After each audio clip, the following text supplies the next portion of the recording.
আজকে আমাদের বিষয়বস্তু হলো অনিয়ন বা পেঁয়াজ।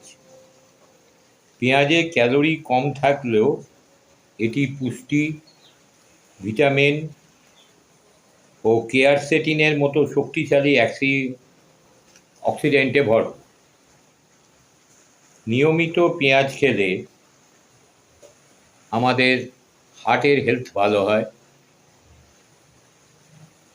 রক্তে সুগারের লেভেলকে কন্ট্রোল করতে সাহায্য করে, আমাদের ইমিউনিটি সিস্টেমকে বাড়ায়, অর্থাৎ রোগ প্রতিরোধ ক্ষমতা বৃদ্ধি পায় এবং প্রিবায়োটিক ফাইবারের মাধ্যমে হজম শক্তির উন্নয়ন করে। আমরা জানি প্রিবায়োটিক ফাইবার যাদের মধ্যে থাকে সেগুলো আমাদের ভালো ব্যাকটেরিয়াকে পুষ্টি যোগায়, সেই কারণে আমাদের ডাইজেস্টিভ হেলথের এফেক্ট করে।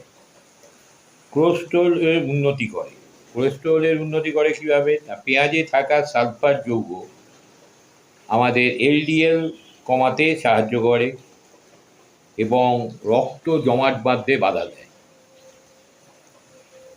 তাছাড়া কি করে না, ব্লাডে সুগারের লেভেল কন্ট্রোলে সাহায্য করে।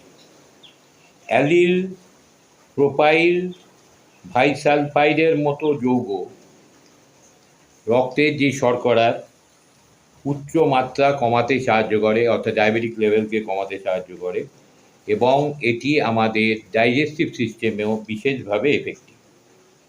তাছাড়া আমাদের ব্লাডের প্রেশার কমাতেও সাহায্য করে। কিরম না, কোয়ারসেটিন একটি প্রদাহ বিরোধী উপাদান হিসেবে কাজ করে, যা রক্তচাপের মাত্রা নিয়ন্ত্রণ করতে সাহায্য করে।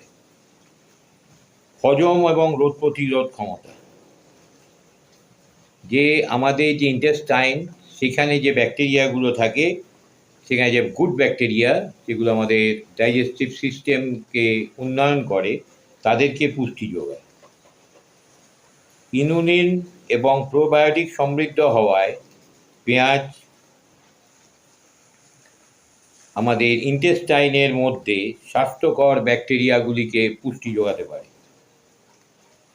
অ্যান্টিঅক্সিডেন্ট কোষকে ফ্রি রেডিক্যালসের ক্ষতি থেকে রক্ষা করে এবং দীর্ঘস্থায়ী প্রদাহ হ্রাস করতে সাহায্য করে। তাছাড়া উচ্চমাত্রায় ভিটামিন সি এবং জীবাণুনাশক বৈশিষ্ট্য শরীরের রোগ প্রতিরোধ ক্ষমতাকে শক্তিশালী করে তোলে। তাহলে পেঁয়াজের এতগুলো গুণ আছে। আমরা যদি রেগুলার অনিয়ন বা পেঁয়াজ গ্রহণ করি, কিন্তু আমরা কী প্রসেসে খাচ্ছি, কিভাবে খাচ্ছি, সেটা একটি বিশেষভাবে কিন্তু নির্ভর করে। আমরা যদি একে অয়েলে ফ্রাই করে খাই, অটোমেটিক ক্যালোরি অনেক বেড়ে যাবে। তাছাড়া তেলের মধ্যে পড়লে এর খাদ্যগুণ কিন্তু অনেক নষ্ট হয়ে যাবে। এবার কিভাবে আমরা এই অনিয়নকে গ্রহণ করছি বা যে কোনো খাবারকে গ্রহণ করছি, সেটার উপরই কিন্তু সেটার ফুড ভ্যালু আমরা পেয়ে থাকি। নমস্কার, ততক্ষণের জন্য ভালো থাকবেন। আবার নেক্সট ভিডিওতে আমরা আসছি অন্য একটি বিষয় নিয়ে।